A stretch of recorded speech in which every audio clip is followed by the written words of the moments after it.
Yearly ನಮಗೆ almost 1.5 to 1.6 ಲ್ಯಾಕ್ಸ್ವರೆಗೂ savings ಆಗ್ತಿದೆ. ಅದು ಅಲ್ದಿರ ಇದೆಲ್ಲ ಆ್ಯಪ್ ಬೇಸ್ಡ್ ಇರ್ತದೆ. ಅದರಿಂದ ಡ್ರೈವರ್ಸ್ಗೂ ನಾವು ಟ್ಯಾಕಲ್ ಮಾಡೋದು ಈಸಿ ಆಗುತ್ತೆ. End to end user management is very easy. ಅದರಲ್ಲಿ ಏನು ಪ್ರಾಬ್ಲಮ್ಸ್ ಇದೆಯಾ ಎಲ್ಲ ಕ್ಲಿಯರಾಗಿ ಗೊತ್ತಾಗುತ್ತೆ.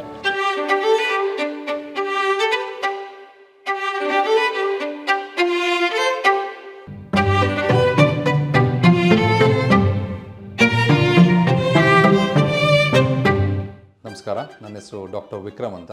ನಮ್ಮ ಎಜುಕೇಷನ್ ಇನ್ಸ್ಟಿಟ್ಯೂಷನ್ ಬಂದು ಶ್ರೀ ಲಕ್ಷ್ಮೀ ಎಜುಕೇಷನ್ ಸೊಸೈಟಿ, ಚಿಂತಾಮಣಿ, ಚಿಕ್ಕಬಳ್ಳಾಪುರ ಜಿಲ್ಲೆ, ಕರ್ನಾಟಕ. ನಮ್ಮಲ್ಲಿ ಈಗ ಕರೆಂಟ್ಲಿ 25 ವೆಹಿಕಲ್ಸ್ ಇದೆ. ಸೊ ಡೈಲಿ ನಮ್ಮ ಕನ್ಸಂಪ್ಷನ್ ಆಲ್ಮೋಸ್ಟ್ 300 ಲೀಟರ್ಸ್ ಪ್ಲಸ್ ಇದೆ. ಆಗ ಆಲ್ಮೋಸ್ಟ್ ನಮಗೆ ಎವ್ರಿ ಡೇ ಅರೌಂಡ್ 25 ಲೀಟರ್ಸ್ವರೆಗೂ ಡೀಸೆಲ್ ವೇಸ್ಟ್ ಆಗ್ತಿತ್ತು. ಅರ್ಲಿಯರ್ ನಾವು ಬೇರೆ ಆಚೆ ಹೋಗಿ ಆಲ್ಮೋಸ್ಟ್ 1 ಕಿಲೋಮೀಟರ್ ದೂರ ಹೋಗಿ ಎಲ್ಲ ವೆಹಿಕಲ್ಸ್ಗೂ ಡೀಸೆಲ್ ಫಿಲ್ ಮಾಡಿ ವಾಪಸ್ ಬರಬೇಕಾಗಿ ಬರ್ತಿತ್ತು. ಅದು ಎವ್ರಿ ಡೇ ನಾವು ಹೋಗಿ ಬರೋದಕ್ಕೆ, ಮಕ್ಕಳನ್ನ ಕರ್ಕೊಂಡು ಸ್ಟೂಡೆಂಟ್ಸ್ ಇರೋವಾಗ ಹೋಗೋದಕ್ಕೆ ಎಲ್ಲದಕ್ಕೂ ಸ್ವಲ್ಪ ಕಷ್ಟ ಆಗ್ತಿತ್ತು. ಅದಾದಮೇಲೆ ನಾವು ರಿಪೋಸ್ ಕಡೆಯಿಂದ ಪರ್ಚೇಸ್ ಮಾಡಿದ್ಮೇಲೆ ಅದು ನಮ್ಮಲ್ಲೇ ಇನ್ಸ್ಟಿಟ್ಯೂಷನಲ್ಲೇ ಇನ್ಸ್ಟಾಲ್ ಮಾಡಿದ್ರು. ಅದಾದಮೇಲೆ ಆವಾಗಿಂದ ನಮ್ಮ ವೆಹಿಕಲ್ಸಲ್ಲಿ ಫ್ಯೂಲಿಂಗ್ ಮಾಡ್ತೀವಿ. ಅದರಿಂದ ನಮಗೆ ತುಂಬ ಈಸಿ ವರ್ಕ್ ಎಲ್ಲ ಆಗಿದೆ. ಸೊ ಇದರಿಂದ ಈ product it's very good.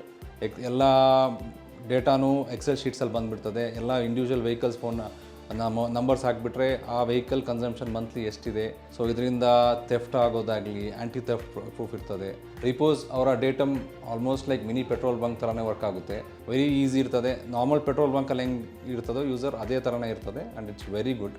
Almost 2000 litres capacity ಇರ್ತದೆ. ಆಥರೈಸ್ಡ್ ಡಿಸ್ಪೆನ್ಸರಿ ಥರನೇ ವೆರಿ ಈಸಿಯಾಗಿ ವರ್ಕ್ ಆಗುತ್ತೆ. ಆ್ಯಂಡ್ ಟ್ಯಾಂಕ್ ಫಿಲ್ಲಿಂಗ್ ಆಗಲಿ ಎಲ್ಲ ಆಗಲಿ ವೆರಿ ಕ್ಲಿಯರ್ ಇದೆ.